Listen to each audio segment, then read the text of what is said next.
Lesson 19 is about vertical dilations, and in the first section, we're going to talk about a vertical stretch. So a vertical stretch is when a function is pulled up and away from the x-axis, or if the function is below the x-axis, it can get pulled down and away. Just a quick reminder, the x-axis is the one that goes side to side.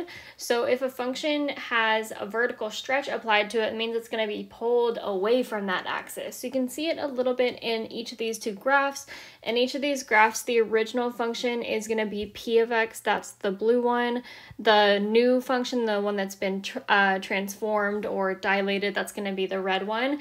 And you can see in each of these graphs, the red function is pulled up and away from the original placement of the blue function. So if I look at like the blue function here, and I pull it upward away from the x-axis, I can eventually land over the red function, and then the same thing here. If I pull this blue function up, it could eventually land on that red function. I'm gonna switch over to Desmos really quick. We can see the graph moving and kind of see it be stretched. So right now I have this purple graph. It's going to move in a second. And when it moves, it's going to be a stretched version of what was originally there. The original one is going to become red. So when I stretch a function, I'm going to pull it up and away from the x-axis. It's going to become more and more narrow if it has this kind of shape. But regardless of what shape it has, it'll be pulled either upward if it's above the x-axis or downward if it's below the x-axis. So it was originally like this, and then if I stretch it, it's going to get pulled upward, almost like if you could put your fingertips on the top of the graph and just pull it like more steep. That would be a vertical stretch. Okay, so each of these graphs has a vertical stretch applied to it, and then now we just want to go ahead and find what scale factor is used to dilate p of x to get I of x. So we're going to find the scale factor, and the scale factor is what do I need to multiply my y coordinate, in this case, to get to my new y coordinate. That'll make a little bit more sense in a second. So when a vertical stretch is applied, only the y-coordinate of each point should change to get our transformed point. And remember that points are organized as x, comma, y in parentheses. So we're looking to kind of grab one point from each function and then look at how the second number has changed, and we're looking at it in terms of multiplication. So the only point that you want to avoid using is 0, 0, because if you multiply a 0 by something, it doesn't change, but you can pick any other point on p of x. So just pick whichever one looks easiest to you. I'm going to pick this one right here. So from the origin, I go right 1, up 1 to get that point. So if I'm going right 1, up 1, that point must be 1, 0. And then if I take that point and I pull it up and away from the x-axis, it's going to land right here. And to get to that point, I go right 1, up 3, so that point must be 1, 3. And then to determine the scale factor that's used to dilate, I need to look at what do I need to multiply my original y-coordinate by to get to my new y-coordinate. So I'm going from 1 to 3, so to get from 1 to 3 in terms of multiplication, I am multiplying by 3. So my scale factor is going to be 3. So the scale factor that is used to dilate p of x to get I of x is 3. So moving on to the second graph, same type of problem. We're trying to find the scale factor that's used to dilate p of x to get I of x. So we're going to approach it the same exact way. We want to pick a point on p of x, the blue function, any point that is not 0, 0, because 0, 0 won't change with the dilation because it's like you're multiplying 0 by 0, and if that's the case, it's not changing the number, you still have 0. So pick any other point that you want. I'm going to pick 1, 1, it's right here.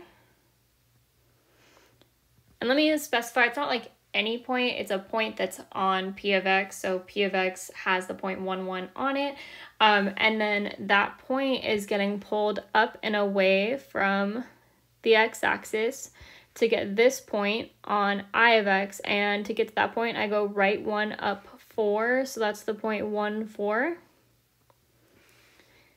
So the scale factor to get that vertical dilation is going to be how do I get from the original y-coordinate to the new y-coordinate, or in better terms, like what do I need to multiply my original y-coordinate by to get my new y coordinate. So I'm going from 1 to 4. So if that's the case, I'm multiplying by 4. So my scale factor is 4. And you don't always have to pick 1, 1 as your original point, and you actually won't always be able to because like it may not be on your original function. So let's say you had to pick another point. You don't necessarily have to write this down. This is just going to be an additional example of the same problem. Let's say I pick a different point on P of x, and I want to pick this point, which that is between 8 and 10. So the x coordinate will be 9. And then it has a height of 3 because that's between the 2 and the 4, so that'd be the point 9, 3. And then if I apply vertical dilation to that point, it's going to get pulled straight up because it's vertical, just go straight up or down to get this new point on I of x, which it still has a x coordinate of 9, but now it has a y coordinate of 12. It has a height of 12. And then my scale factor is going to be what do I multiply my original y coordinate by to get my new y coordinate. And to get from 3 to 12 in terms of multiplication, we are multiplying by 4. So notice you get the same scale factor. It doesn't really matter what original point you pick. Really, all of the points all the way down P of x, you can multiply the y coordinate by 4 to get their kind of related point on I of x. Okay, so one thing to notice, and I know we don't have a ton to compare it to yet, but we do kind of want to pay attention to what types of numbers are resulting in a vertical stretch. So both of our numbers, 3 and 4, resulted in a vertical stretch, and that's because a vertical stretch occurs when the scale factor is greater than 1, so that's important to add into your notes. So a vertical stretch occurs when the scale factor is greater than 1. It can be any number greater than 1. It could be like 1.1, which is more than 1, so it's still going to be a stretch. And then really the larger the scale factor, the more dramatic the stretch will be. Moving down to the next section, this is about vertical compression. So vertical compression, and in the future you may also see the word vertical shrink. That means the same thing. You probably won't see it a lot in this class, but it could be in a future class. So vertical shrink means the same thing. But a vertical compression is when a function is pushed towards the x-axis, pushed down. I'm going to add down in there. Actually, no, I'm not. Just because if the function is like underneath the x-axis, it could be pushed up towards the x-axis, but it's a compression because what's happening is I like to use the word smushed. The original function is like smushed towards the x-axis, so you can see like P of x is still our original function, and it's getting pushed towards the x-axis. And then like I was saying before, like let's say your original function happened to be down here, a compression would still push it towards the x-axis, but if it's pushing it towards the x-axis, it would actually be pushing it like upward. Okay, so that's why I don't want to include the word up or down. Okay, so I'm going to go back to Desmos and just show kind of another visual of that like motion of pushing the function towards the x-axis, because I think it's a little bit easier to see when it's like you can physically see the function moving. Okay, so we have our original function. It's you'll see purple / red as the original, and then the purple one is also the one that's going to move. So if I apply a vertical compression, it's going to smush, I went too far. It's going to smush the original function towards the x-axis. So you'll see it getting kind of like flatter and flatter. That's a vertical compression. So we're going to do one more example, one more we're actually finding the scale factor of a vertical compression. So in the graph, what scale factor is used to dilate P of x, that's the blue one, to get I of x, that's the red one. The vertical compression problems are no different than the vertical stretch. What's different is the type of scale factor that we have that results in a compression. So we're going to treat it the same exact way. I'm going to go ahead and zoom in here so we can pick a point. One thing I would recommend is just being careful about the points that you pick, and remember you can always kind of reset. You don't have to fully commit to one. So what I mean by that is we're starting on P of x. P of x is our original function. It's the blue one.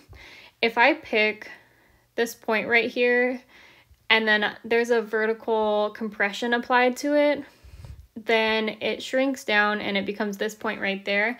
And I don't know what that point is because it's not really on like an exact mark. So we want to avoid those because it almost becomes like an estimation.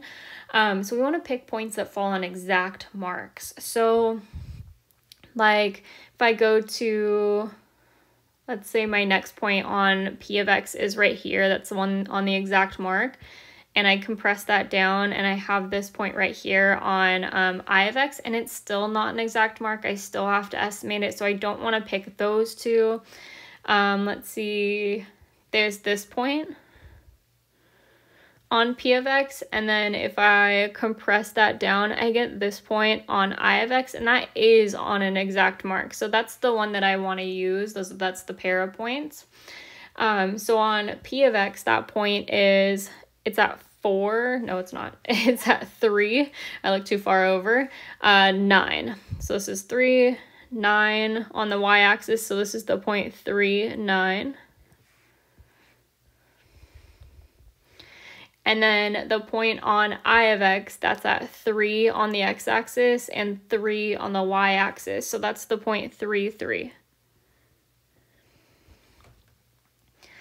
And then here it can be really, really easy to mix it up because you see, like, we know the changes happening between the y coordinates, so we're still looking at the second number in each parentheses. For vertical dilations, you're always looking at the y coordinate, and it could be really easy to be like, oh, I gotta multiply 3 by 3 to get 9, so my scale factor must be 3. But we're starting with P of X. So it isn't how do I get from 3 to 9, it's how do I get from 9 to 3 in terms of multiplication.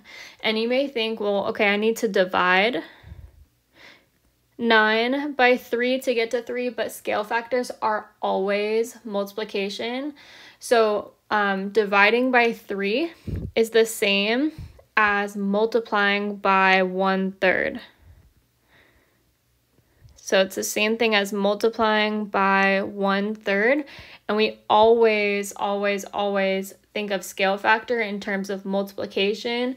So our scale factor is 1/3. So if it's easier to think in terms of division, that's fine. Like if you recognize, oh, I got to divide by 3, that's fine.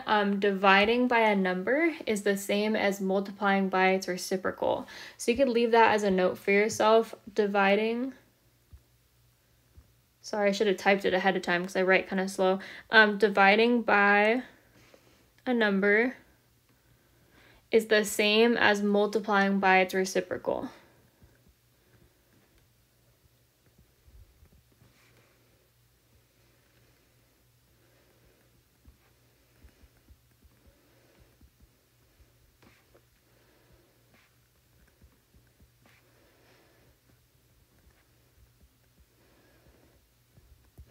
Okay, so dividing by a number is the same as multiplying by its reciprocal. So like dividing by 3 is the same as multiplying by 1/3.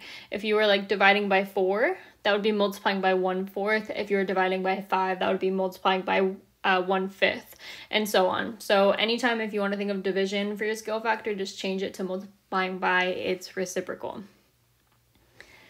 Okay, so one last thing, I want us to kind of compare the scale factors that we got for a stretch versus a compression. So for a stretch, our scale factors were 3 and 4, and we said that a stretch occurs when the scale factor is greater than 1. For a compression, we got a scale factor of 1/3.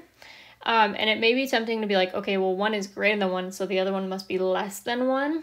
But really what the scale factor that kind of creates a vertical compression is going to be anything that's between 0 and 1. So vertical compression occurs when the scale factor is between 0 and 1. And again, I know it may be tempting just to be like, well, more than 1 and less than 1, but between 0 and 1, or saying between 0 and 1, is very different than just saying less than 1 because there's negative numbers. So the scale factor for compression has to be between 0 and 1, like 1/2 or 1/3 or 1/4, because the reason is if you take a number and you multiply it by something that is between 0 and 1, the number actually shrinks, and that's what causes that compression.